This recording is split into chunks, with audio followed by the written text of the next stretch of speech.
Avisa, esse vídeo vai ter spoiler pra caraca, então se você tem interesse em ler alguma dessas obras, usa a minutagem do vídeo pra não estragar a sua experiência.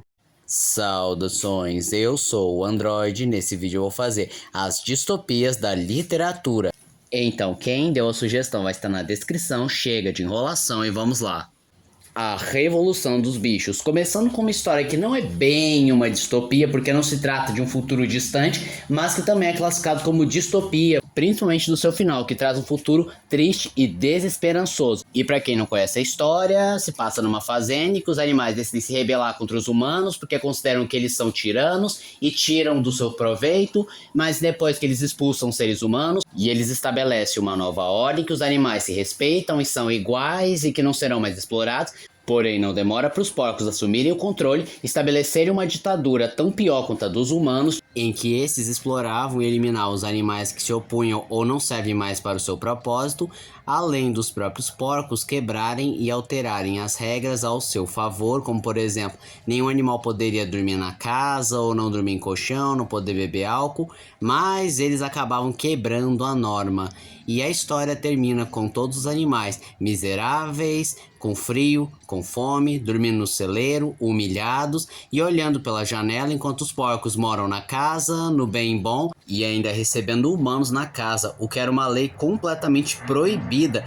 E o que torna as coisas mais desconcertantes é que os animais não sabem mais distinguir o que é um humano e o que é um porco. O Conto da Aia, um futuro distópico que é ruim principalmente para as mulheres, pois aconteceu uma crise de infertilidade entre as mulheres e para tentar resolver esse problema surgiu um governo que na realidade usou essa crise apenas como um pretexto para dominar o poder e controlar todos eles e acabou escravizando as mulheres que eram capazes de gerar crianças para que elas se relacionassem com as famílias mais ricas para prolongar a sua genealogia e o seu poder e influência, e as que se opunham ou que não são capazes de gerar crianças são exterminadas pelo governo. V de Vingança. Acontece um terrível colapso socioeconômico que foi motivado por uma guerra nuclear, como no caso da graphic novel, ou um ataque terrorista com uma arma biológica, como acontece no filme. Independente de qual versão você pegue, surge um governo que se autodenomina Fogo Nórdico ou Nose Fire, que promete reestabelecer a paz e a ordem, mas na realidade é um governo autocrático e fascista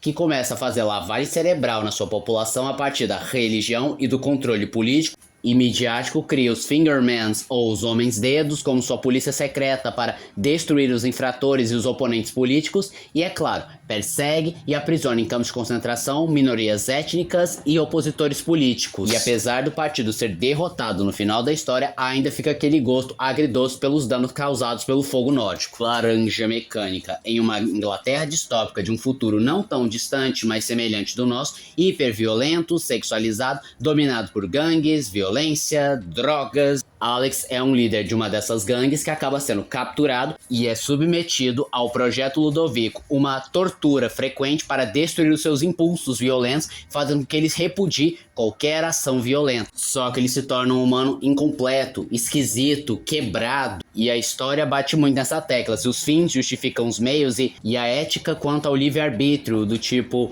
é justificável você livrar alguém do livre-arbítrio, mesmo que ele seja o diabo na terra, e até que ponto é justificável você privar alguém do seu livre-arbítrio em prol da segurança. A Máquina do Tempo, de H.G. Wells. É a história de um cientista que cria uma máquina do tempo e viaja para um futuro em que não só a civilização está em ruínas, como também a raça humana se diferencia agora em duas raças. Os Eloys, que ficam na superfície, têm uma aparência frágil, dócil, limitada intelectualmente, e os Morlocks, seres grotescos que vivem no subterrâneo, são bem mais inteligentes, trabalham duro para fazer uma vida confortável para os Eloys, mas o que perturba o protagonista é descobrir que os Morlocks, eles devoram a carne dos Eloys. O Destro, quadrinho brasileiro que conta a história de um universo paralelo em que o comunismo venceu a Guerra Fria e todo mundo foi imerso no regime comunista. E acaba sendo o que se espera, pessoas passando fome, desigualdade social, ou melhor dizendo, todos são iguais, morando na pobreza. Enquanto o governo detém todo o poder, ele persegue e mata todos aqueles que vão contra, criticam ou procuram novas oportunidades de vida em relação ao regime. Jogos Vorazes, se passando num futuro distante em que depois de uma grande tragédia, O que restou dos Estados Unidos criou a cidade de Panem, um lugar que se divide em 12 distritos, antigamente 13, e que tem uma capital central, o Capitólio. Mas após uma rebelião dos distritos, o Capitólio acabou colocando uma condição horrível, em que o jovem e uma jovem de cada distrito devem ser oferecidos como tributo para participar dos Jogos Vorazes, um jogo televisionado em que os jovens devem se matar até que reste um único vencedor. Planeta dos Macacos. Apesar da franquia ser bem mais conhecida nos cinemas, ele começou como um livro de futuro distópico. E vocês já devem conhecer a história, que é um grupo de astronautas que depois de viajarem pelo hiperespaço, acabam chegando num planeta estranho, em que os primatas são soberanos e escravizaram a humanidade, e aí no final descobre que esse não é um planeta estranho, na realidade esse é o planeta Terra, e que os macacos se revoltaram em algum momento da história. O Presidente Negro ou o Choque das Raças, a crise de 2228, livro mais controverso e mais odiado de Monteiro Lobato. A história sobre Ayrton Lobo, um homem que tem grandes aspirações na vida e deseja subir na hierarquia social, mas após sofrer um acidente de carro, ele é resgatado pelo misterioso professor Benson, que o leva para seu castelo, e lá ele não só conhece a sua filha Jane, ele descobre que o professor descobriu uma forma de ver o futuro a partir de uma máquina.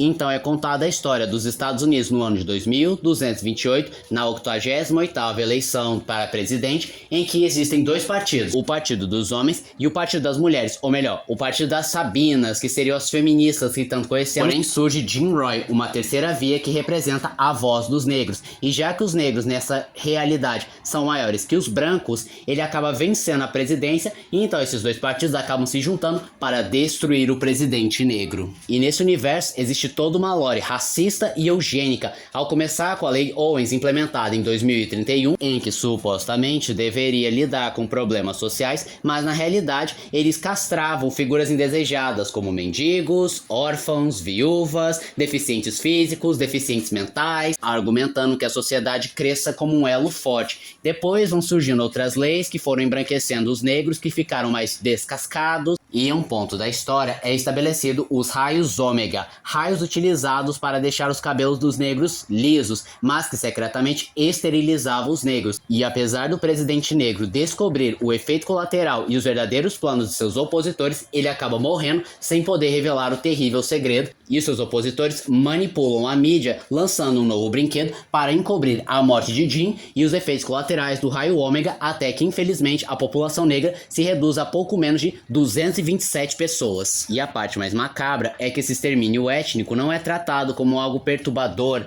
algo desconcertante, na realidade é tratado como o bem venceu no final. Nós, do autor Zamiat. Apesar de não ser tão conhecido, esse livro é incrivelmente influente, pois serviu de inspiração para Admirável Mundo Novo em 1984.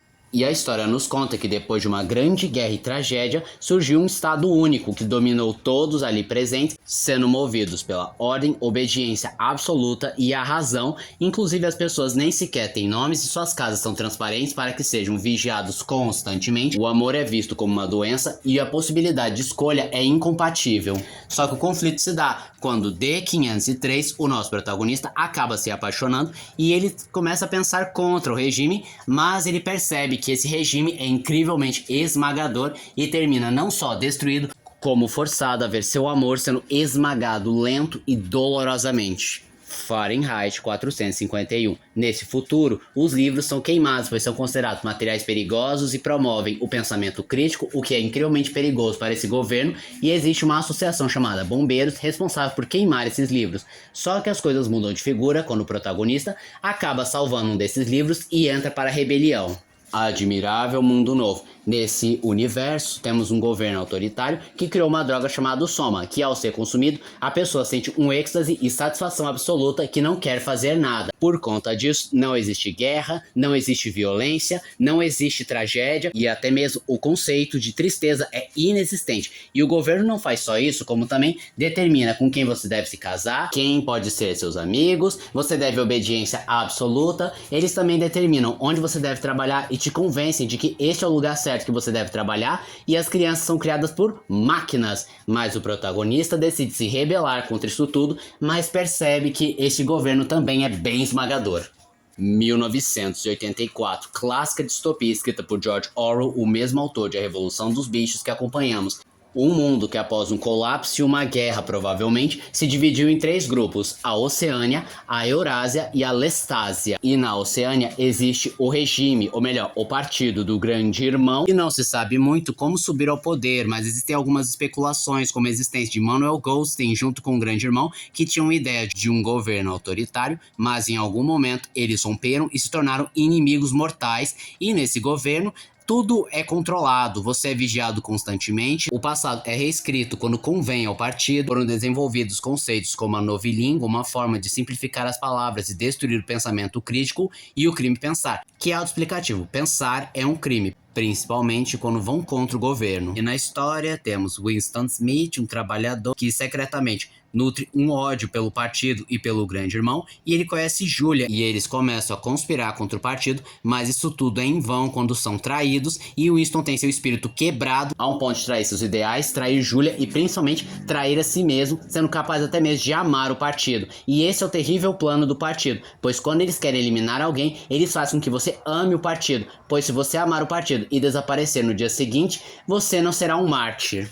Eu não tenho boca e preciso gritar. Nesse universo, a União Soviética e os Estados Unidos fizeram uma aliança criando um supercomputador para acabar com as guerras, só que o que eles não esperavam é que esse supercomputador acabaria odiando com todas as suas forças a humanidade e extinguiria toda a raça humana. Ou melhor, ele poupou apenas 5 seres humanos, mas não por benevolência, pelo contrário, ele poupou esses 5 seres humanos para que fossem seus brinquedos por toda a eternidade, que ele pudesse torturar constantemente. E ele fez várias modificações genéticas, psíquicas, incluindo a impossibilidade de tirarem a própria vida. Mas no fim da história, Ted acaba conseguindo livrar seus companheiros do tormento, o que irrita I.M. por completo, que o transforma numa bolha amorfa, sem boca, nem olhos, e que se arrasta e sente dor ao se mover numa superfície espelhada para se ver constantemente, e termina com a simples frase: "Eu não tenho boca e preciso gritar", mostrando que ele vai ser torturado por toda a eternidade, ou melhor dizendo,